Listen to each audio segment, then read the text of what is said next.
যেই চেয়ারে বসে আমাকে নির্যাতনের জন্য, কারেন্টের শক দেওয়ার জন্য, পায়ে হাঁটুতে মারার জন্য যখন আমাকে প্রস্তুতি নিতে বলতো, এই চেয়ারে যারা বসে তারা মন্ত্রী হয়। আমি বললাম, এটা কি বললেন? বলছি, হ্যাঁ, এই যে এখন আপনাদেরকে নির্যাতন করা হচ্ছে, আবার আপনারা যখন ক্ষমতায় যাবেন আপনাদের নির্দেশে ওদেরকে ধরে নিয়ে এসে আমরা আবার পিটাবো। চোখ বেঁধে আমাকে দুটা প্রপোজাল দিল। বললো যে এখন যদি আপনাকে আমরা শুট করি তাহলে এটার নাম হবে বন্দুকযুদ্ধ, আর যদি আপনাকে ছাদ থেকে ফেলে দেই তাহলে হবে আপনি পালাতে গিয়ে মারা গেছেন। আপনার কথায় শিবির চলে, আপনার কথায় জামাত চলে।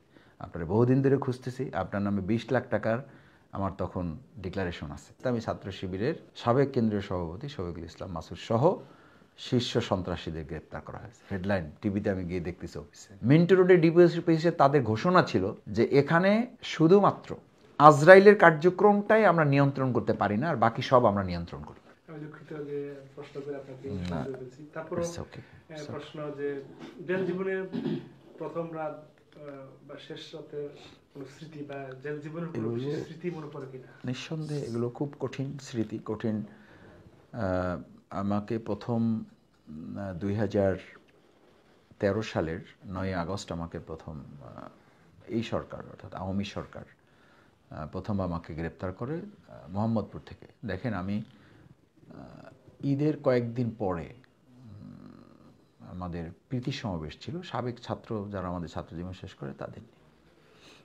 আমি বোধহয় 30-35 জন ভাইকে নিয়ে মোহাম্মদপুরে একটা জায়গায় একটা অফিসে আমরা বসছি।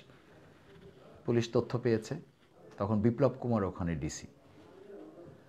তো হ্যাঁ, পলাতক বিপ্লব কুমার প্রথম আমাকে গ্রেপ্তার করে ওখান থেকে নিয়ে যায়। আমি বক্তৃতা করতেছি, দেখেন তাদের কত মিথ্যাচার ছিল। আমি এরকম বক্তৃতা করতেছি বসেই, আমার সামনে তখন 30-35 জন ভাই। তো বক্তৃতা করতে করতে আমি দেখতেছি যে ওয়াকিটকি আছে এবং পিস্তল তার কাছে আছে।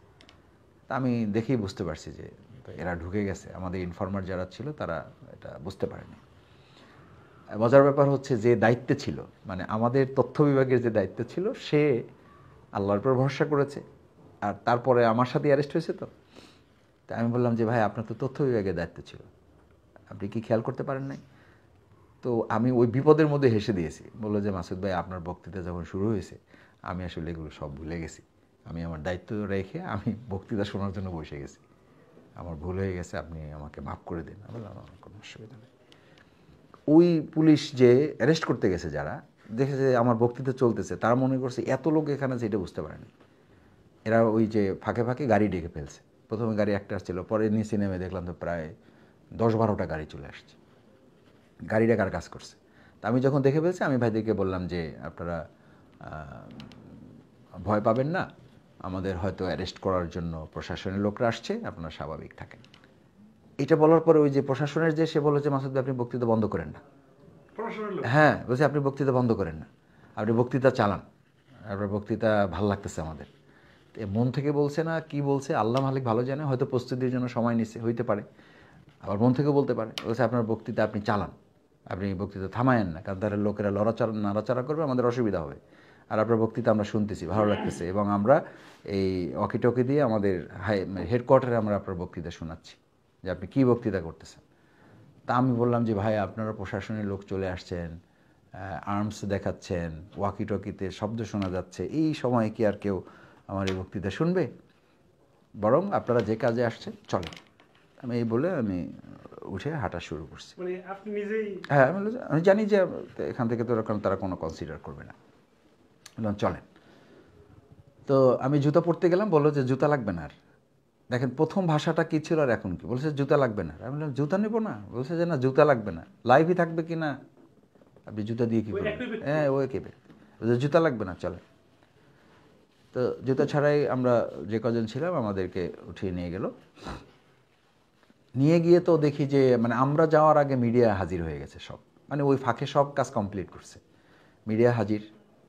আমি তখন ছাত্র শিবিরের আমাদের পল্টন থানায় আজ কাজ করি, মহানগরী প্রচার বিভাগে সময় দিই। এই কোনো পরিচয় নেই, পরিচয় কি ইসলামী ছাত্র শিবিরের সাবেক কেন্দ্রীয় সভাপতি শফিকুল ইসলাম মাসুদ সহ শীর্ষ সন্ত্রাসীদের গ্রেপ্তার করা হয়েছে। হেডলাইন টিভিতে আমি গিয়ে দেখতেছি অফিসে। আমি দেখে হাসতেছি। আমি বললাম যে এটা কী আপনারা করতেছেন? বললো যে এটা প্রশাসনের নির্দেশনা, আমাদেরকে এভাবে স্ক্রল দিতে বলা হয়েছে। ঠিক আছে দেন। ডিসি বিপ্লব আমাকে ডাকলো, এরকম টেবিলে বসে আমাকে বললো যে আপনার সাহস কত বড়? কেন? আমার সাহসে কী হলো? বলে যে আপনি ধানমন্ডি মোহাম্মদপুর এলাকায় ঢুকছেন, আপনার কি এটা জানা নাই যে এখানে একটা পিঁপড়া ঢুকতে এবং বাইরে হতে আমার অনুমতি লাগে?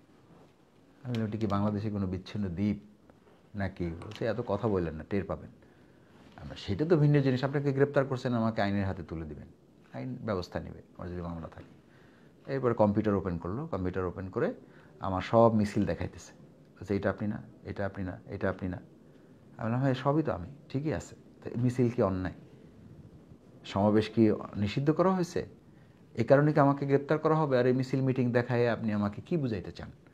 বলছে যেটা বুঝাইতে চাই সেটা হলো যে এই পুরা রাষ্ট্রকে অস্থিতিশীল করার জন্য নেপথ্যে মূল হলেন আপনি।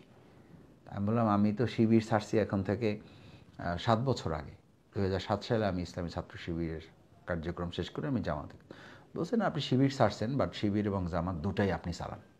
আমি বললাম সর্বনাশ করছেন, আমার এত যোগ্যতা এটা তো আমি জানি না, আপনারা জানলেন কীভাবে? বলছে এটা জানেন না, এটা আপনার ব্যর্থতা, কিন্তু আপনার কথায় শিবির চলে, আপনার কথায় জামাত চলে। আপনারা বহুদিন ধরে খুঁজতেছি, আপনার নামে 20 লাখ টাকার আমার তখন ডিক্লারেশন আছে যে ছাত্র শিবিরের সাবেক কেন্দ্রীয় সভাপতি শফিকুল ইসলাম মাসুদকে ধরিয়ে দিতে পারলে একদম পুলিশের ডিএমপিতে ছিল, ঘোষণা ছিল আমাদের এরকম 20-25 জনের, তার মধ্যে নাম্বার 1 আমাকে। এটা হলো 28 অক্টোবর থেকে আমাকে টার্গেট, 2006 সালের। এবং এটা আওয়ামী লীগ বহুদিন মানে বিভিন্ন জায়গায় এটা দেখাতো, প্রজেক্টরে দেখাতো। আমাকে নাম দিয়েছিল নিজামী মুজাহিদের সেনাপতি। এই স্ক্রল করে আমাকে দেখাইতো, কি দেখাইতো? আমার হাতে একটা ছোট, এত 1 হাত পরিমাণ বা তার ছোট একটা লাঠি নিয়ে আমি তখন, অথচ তারা মানে স্ট্যান্ড গান ব্যবহার করেছে, AK-47 ব্যবহার করেছে, চাইনিজ পিস্তল ব্যবহার করেছে। বিপরীত পক্ষে যারা ছিল 14 দলের আওয়ামী লীগের শেখ হাসিনার তৎকালীন নির্দেশে যে লগি বৈঠা, মূলত তো লগি বৈঠা শোপিস, আসলে তো নিয়ে আসছিল একদম সব আগ্নেয়াস্ত্রগুলো। তো তখন থেকে তারা আমাকে টার্গেট করেছে। ওই সময়ে তারা আমাদের এই অফিসে আগুন ধরাতে চেয়েছিল, এই মহানগর অফিস। এখান থেকেই আমাদের প্রোগ্রাম উত্তর গেটে ছিল, অফিসে আগুন ধরাতে চেয়েছিল। ওই প্রোগ্রামটা আমাদের ব্যর্থ করতে চেয়েছিল এবং আমাদের তারা মূলত একটা ভয় তৈরি করতে চেয়েছিল। সেদিন তারা ব্যর্থ হয়েছে। সকাল 7টা থেকে সন্ধ্যা 7টা পর্যন্ত 12 ঘন্টা আমরা লড়াই করেছি। শেষ পর্যন্ত তৎকালীন বিডিআর এবং পুলিশ সহ এসে আমাদেরকে একটা আন্ডারস্ট্যান্ডিং করায় আমি বললাম যে একটা লোক তাদের ওখানে থাকা অবস্থায় আমরা এখান থেকে যাব না। আমাকে অনেক রিকোয়েস্ট করলো, আমি বললাম ভাই দেখেন সকাল থেকে আমরা একসাথে আছি, আপনারা প্রশাসনের লোক আছেন, আমরা আপনাদেরকে কিন্তু কোনো ক্ষতি করি নাই, সুতরাং আপনারা তাদেরকে সরাইতে হবে আগে, তারপরে। আবার ওদের সাথে কি কথা বললো, ওরা গেল, তারপরে আমরা আমাদের ভাইদেরকে নিয়ে, আমি তখন শিবিরের কেন্দ্রীয় সভাপতির দায়িত্ব পালন করি, এই পাশেই আমাদের শিবির অফিস, আমি ওখানে আসলাম। প্রথম রাতে দেখেন গ্রেপ্তার করে আমাকে রাত 3টার সময়, এই তো ডিসি বিপ্লব কুমার বললো যে বুঝতে পারবেন আপনি, তা আমি তখনই বুঝছি যে আমাকে তারা স্বাভাবিক রাখবে না। রাত 3টার সময় আমাকে মাইক্রোতে করে ডিবির কয়েকজন সদস্য সহ আমাকে বললো যে আপনার বাসায় যেতে হবে। তা আমি বাসায় যাচ্ছিলাম না, যে আমার ওয়াইফ তখন 7-8 মাসের প্রেগনেন্ট, আমার মা বৃদ্ধা, আমার বাবা বৃদ্ধা, দুইজনই বাসায়, একটা বাচ্চা তখন আমার আছে। আমি খুব শক্ত থাকার চেষ্টা করলাম, তো যারা যত কিছুই করুক আমি কোনোভাবেই আমার বাসায় আমি নিয়ে যাব না তাদেরকে। আমি যত শক্ত থাকি তারা তত আমাকে নির্যাতন করে। এক পর্যায়ে তারা আমাকে একটা বিল্ডিংয়ে নিয়ে গেল, আমি বললাম যে ওখানে চলেন, ওখানে তাদের পাইতে পারি। তা আমি জানি যে এখানে তাদের থাকার কথা না, আমি তারপরে বললাম যে চলেন গিয়ে দেখি।